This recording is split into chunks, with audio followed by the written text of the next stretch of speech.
saya minta acara ini diselenggarakan. Saya minta acara ini diselenggarakan karena saya merasa setelah kita masuki 6 bulan masa bekerjanya pemerintah yang saya pimpin sebagai pemegang mandat dari bangsa, dari rakyat sejak tanggal 20 Oktober 2024, sudah saatnya kita lebih komunikatif, lebih proaktif dalam memberi keterangan tentang keadaan yang berlaku. Kemarin saya sadar beberapa minggu lalu sudah mulai sadar bahwa komunikasi dari pemerintah yang saya pimpin memang agak kurang, dan itu adalah tanggung jawab saya. Dan saya ingin memberi penjelasan kenapa. Karena saya menganut filosofi evidence-based performance. Jadi saya enggan bicara tanpa bukti nyata. Itu itu sifat saya. Jadi saya harus selalu dinilai, saya minta selalu dinilai oleh hasil yang saya lakukan, prestasi yang saya lakukan. Demikian yang saya minta dari rekan-rekan saya yang dekat. Saya hanya lihat mereka dari pengabdian mereka, dari prestasi mereka, dari energi mereka, dari niat mereka. Saya benar-benar tidak pernah nanya, apakah waktu saya seleksi menteri-menteri ini, apa saya tanya, Anda partai mana, Anda orang tuanya siapa? Kan saya tidak. Suku Anda siapa, suku Anda apa, agamamu Anda, tidak. Evidence based. Nah, dan saya percaya, saya kira, saya berpendapat sebenarnya rakyat pun akan menilai dengan hasil. Ya, saya memang sering diejek karena saya juga membuka kesempatan untuk diejek, ya kan? Kan saya bilang saya nggak suka orang yang hanya omon-omon. Akhirnya omon-omon jadi apa tuh? Jadi populer ya, dipakai di seluruh Indonesia itu. Iya kan? Dan saya nggak suka hanya omon-omon. Terus terang aja. Jadi saya pikir oke, begitu saya ditetapkan sebagai pemenang oleh KPU, saya kumpulkan tim kecil dan kita mulai bekerja. 5 bulan kita kerja terus tanpa diliput media. Kadang-kadang diliput media malah kerjanya sulit, ya. Karena media ingin bukti seketika. Padahal tidak ada dalam manajemen suatu usaha, dalam manajemen suatu organisasi, dalam menjalankan suatu proyek, tidak bisa seketika. Yang bisa seketika itu hanya Nabi Musa yang punya tongkat. Kita manusia tidak bisa seketika. Semua itu adalah perencanaan. Perencanaan yang matang. Perencanaan dasarnya adalah pengumpulan data yang benar. Sesudah perencanaan mencari awak, mencari orang untuk melaksanakan rencana itu. Rencana terbaik, gagasan terbaik, tanpa awak yang bisa melaksanakan, tidak akan berhasil. Sesudah itu baru mulai. Dan sesudah pelaksanaan baru kita lihat hasil. Ini adalah fenomena hidup. Nggak bisa kita tanam pohon, kita minta buahnya turun lusa. Tidak mungkin. Ini melawan hukum alam. Kita cari benih yang bagus, kita cari tanah yang cocok, Kita harus ada sumber air, kita harus ada cuaca yang baik, kita tanam, kita rawat, baru hasilnya mungkin 5 tahun, 6 tahun. Ya kan? Pohon kelapa sawit yang sekarang menjadi bisa dikatakan miracle crop. Saya kemana-mana semua nanya, semua minta kelapa sawit dari Indonesia, kelapa sawit dari Indonesia. Kelapa sawit itu 5 tahun baru produktif. Iya kan? 5 tahun, 6 tahun. Jadi dibutuhkan perencanaan, pemilihan personalia, pelaksanaan yang benar, dan keteguhan, ketabahan, dan kesabaran. Jadi saudara-saudara, waktu kita ambil alih pemerintahan, kita bekerja keras karena kita persiapannya sudah baik, dan kita sudah punya strategi, kita sudah punya keyakinan apa yang harus kita lakukan. Dan bagi kami sangat terbuka, kami sangat transparan, kami buat buku strategi transformasi bangsa. Dan kita sebarkan, saudara bisa buka di situ. Di situ jelas dan gamblang dasar-dasar pemerintah yang saya pimpin. Dasarnya adalah Pancasila dan Undang-Undang Dasar 45. Bukan sebagai mantra, bukan sebagai slogan, bukan sebagai moto, sebagai dasar pemikiran.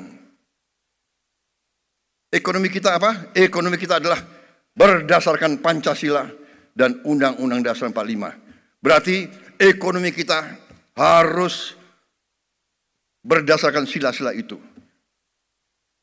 Berketuhanan harus mengandung persatuan Indonesia. Kita tidak mau pertumbuhan Indonesia bubar, tidak mau. Kita tidak mau menjual kekayaan kita dengan murah. Kita tidak mau menjual tanah kita kepada bangsa asing dengan murah. Semua tujuannya persatuan Indonesia, kemanusiaan. Kita tidak mau yang lemah ditinggal. Kita tidak mau yang miskin disuruh bersaing dengan yang kuat. Saudara-saudara, ini dasar kerakyatan dan terakhirnya tujuan kita keadilan sosial. Ini yang mendasari pemerintah kita. Dan pelaksanaannya pasal-pasal ekonomi yang ada di Undang-Undang Dasar 45, pasal 33. Bahwa ekonomi kita ya azasnya adalah kekeluargaan. Saya ulangi, perekonomian kita azasnya adalah kekeluargaan. Tidak boleh ada orang yang lapar di Republik yang merdeka 80 tahun. Tidak boleh ada orang yang tinggal di bawah kolong jembatan. Ini menusuk rasa keadilan. Tidak boleh ada orang yang tidak makan. Ini yang mendasari dan kita buat strategi. Strategi kita ternyata adalah sejalan dengan PBB, dengan United Nations Sustainable Development Goal. Yang utama food, energy, water, dan SDG, sasaran SDG yang lainnya semua. Ini dasar kita. Karena itu swasembada pangan menjadi sasaran kita, swasembada energi, swasembada dan manajemen air yang baik, dan tentunya industrialisasi supaya nilai tambah ada di Republik kita. Saudara-saudara, apa yang terjadi sekarang, goncangan dunia akibat negara yang ekonominya terkuat, membuat kebijakan-kebijakan, memberi peningkatan tarif yang begitu tinggi kepada banyak negara. Ini bisa dikatakan menimbulkan ketidakpastian dunia. Banyak negara yang cemas, ya. Padahal sebenarnya pendiri-pendiri bangsa kita dari sejak dulu, dan termasuk saya Bertahun-tahun saya sudah ingatkan, mari kita bangun ekonomi kita dengan sasaran berdiri di atas kaki kita sendiri. Saudara-saudara, itu pembukaan, dan sekarang saya ingin mengundang beberapa tokoh dalam pengelolaan ekonomi kita untuk menyampaikan kondisi ekonomi yang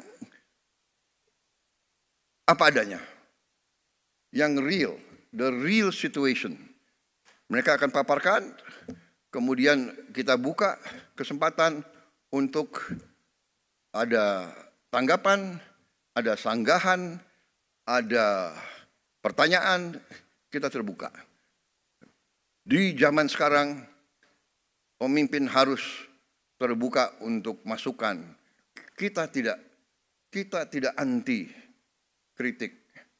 Kita malah suka kritik. Kritik itu adalah membantu kita, membuat kita lebih aware, lebih waspada. Iya kan? Jadi kritik itu bagus menurut saya. Tapi kalau suatu program untuk menciptakan kondisi yang tidak rasional, iya kan? Ini harus terus diadakan istilahnya klarifikasi dan penjelasan, iya kan? Umpamanya ada yang dengan keras yakin bahwa matahari tidak terbit dari timur, matahari terbit dari barat. Karena dia ngomong 500 kali, 1000 kali matahari dari barat, jangan-jangan ada sebagian rakyat kita yang percaya matahari terbit dari barat. Itu adalah ilmu propaganda, itu ada di buku semua. Itu keahlian Hitler dan Joseph Goebbels. Kalau kebohongan diulangi berkali-kali dan terus-menerus, lama-lama orang percaya dengan kebohongan. Itu ada di buku The Art of Propaganda, ya kan? Dan itu kita pelajari, semua negara pelajari. Dan itu yang dilakukan, itu namanya psychological warfare, psychological operation, dan itu sering dilakukan untuk mendestabilisasi suatu negara yang tidak disukai oleh negara lain. Jadi saudara-saudara, ada lagi azas kedua dalam teorinya Joseph Goebbels. The bigger the lie, the easier people to believe. Jadi kebohongan yang lebih besar, mudah untuk orang percaya. Oh ya, jangan-jangan benar ya, ya kan? Jadi sekarang mudah, fake news, hoax itu mudah. Tapi kita tidak boleh istilahnya gerundel. Ini realita. Karena itu ya kita terbuka. Ya, sesuatu serangan kebohongan hanya bisa dihadapi dengan membuka diri, memberi penjelasan apa adanya, berdasarkan fakta, berdasarkan kenyataan, berdasarkan ilmu dan matematik. Ya kan? Kebohongan bisa diteruskan, tapi satu saat begitu kebohongan kelihatan, hilang kepercayaan dari orang. Nah itu saudara-saudara. Jadi suatu rezim atau suatu organisasi atau suatu kelompok yang melancarkan sesuatu atas dasar kebohongan akan dipatahkan. Saya juga heran. Ya, ada orang yang mengatakan Indonesia gelap. Ya, saya kalau dia memang merasa gelap ya itu hak dia. Tapi kalau saya bangun pagi saya lihat Indonesia cerah. Iya kan? Kalau saya ketemu petani gembira. Harga pangan, peningkatan hasil mereka naik secara drastis. Produksi naik secara drastis. Kita potong semua regulasi yang nggak benar. Kita sederhanakan. Saudara-saudara, ada Menteri Pertanian di sini. Menteri Pertanian itu selalu ada di sawah. Keliling kemana-mana, ya sudahlah, nggak apa-apa. Dia mengatakan kepada saya, Pak, tadinya dari pabrik pupuk sampai petani harus tanda tangan 15 menteri, 30 sekian gubernur, 500 bupati, baru sampai ke Gapoktan. Saya bilang Menteri Pertanian tidak ada. Dari pabrik pupuk langsung ke petani. Gak ada lagi itu tanda tangan, langsung. Alhamdulillah, pupuk yang tadi langka, yang tadi banyak diselundupkan, yang banyak dikorupsi, sekarang sampai ke desa-desa. Hanya ada beberapa tempat yang masih, saya dapat keluhan dari Gubernur Aceh, pupuk di situ masih sedikit kurang lancar. Ya, ini segera kita akan atasi. Apa yang maksudnya? Begitu ini semua perizinan kita hilangkan, lancar itu arus ke produsen, produksi langsung naik, saudara. Jadi ini pelajaran bagi kita semua, dan inilah yang saya akhirnya ambil kesimpulan, oke, saya harus proaktif. Saatnya sudah ada evidence, ya saya sekarang berdiri agak lebih optimis, lebih percaya diri, karena evidence-nya sudah mulai kelihatan. Ya, kita akan menghadapi tantangan, tapi saya bicara dengan tim saya, ternyata situasinya dapat kita hadapi dan bisa kita kendalikan, ya kan? Jadi saudara-saudara, saya sih tidak akan melarang orang untuk selalu memandang dengan kegelapan. Kalau ada orang yang mau lihat gelap, monggo. Tapi kalau saya lihat, saya optimis, saya bangga sekarang jadi Presiden Republik Indonesia. Kekayaan kita akan kita kuasai, akan kita kelola untuk sebesar-besarnya kepentingan rakyat. Mungkin banyak kecewa, tapi dibandingkan dengan ratusan juta rakyat kita yang akan merasa bahagia, yaitu tugasnya pemerintah. Saudara-saudara, waktu saya minta disederhanakan arus pupuk ke petani, pupuk dari pabrik milik pemerintah, pupuknya disubsidi pemerintah, uang rakyat, iya kan? Kenapa terlalu banyak perantara? Kenapa terlalu banyak middleman? Hak apa mereka tuh mengutip uang rakyat untuk rakyat? Jadi saya bilang hilangkan itu semua. Ada yang datang ke saya, Pak, ada 29.000 distributor yang marah sama Bapak. Oh ya? Hati-hati loh Pak. 29 distributor itu punya konstituen. Oh ya? Saya bilang. Ada berapa petani di Indonesia? Saya tanya Menteri Pertanian, Pak, hampir 30 juta Pak. Oke. Keluarga mereka 4. 29.000 lawan 120 juta, menang siapa?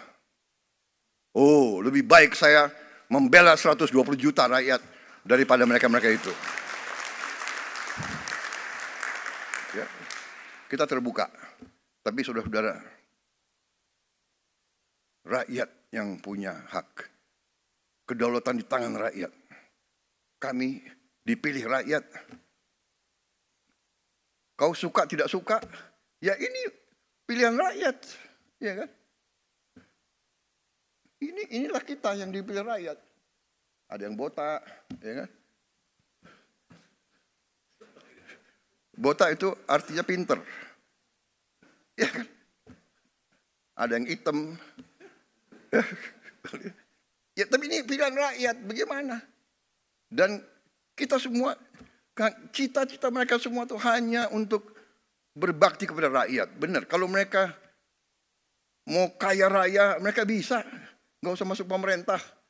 Mereka masuk pemerintah itu saya juga sedih loh. Menteri Keuangan. Banyak yang belum dapat mobil dinas. Ya, mereka kerja 6 bulan ini kerja bakti. Tapi ya, terima kasih sudah mulai apa? Sudah mulai cair, Pak. Apa? diblokirnya udah dibuka gitu kira-kira. Baik, itu saja. Saya sekarang persilakan mulai dari Menko Perekonomian ya. Terima kasih.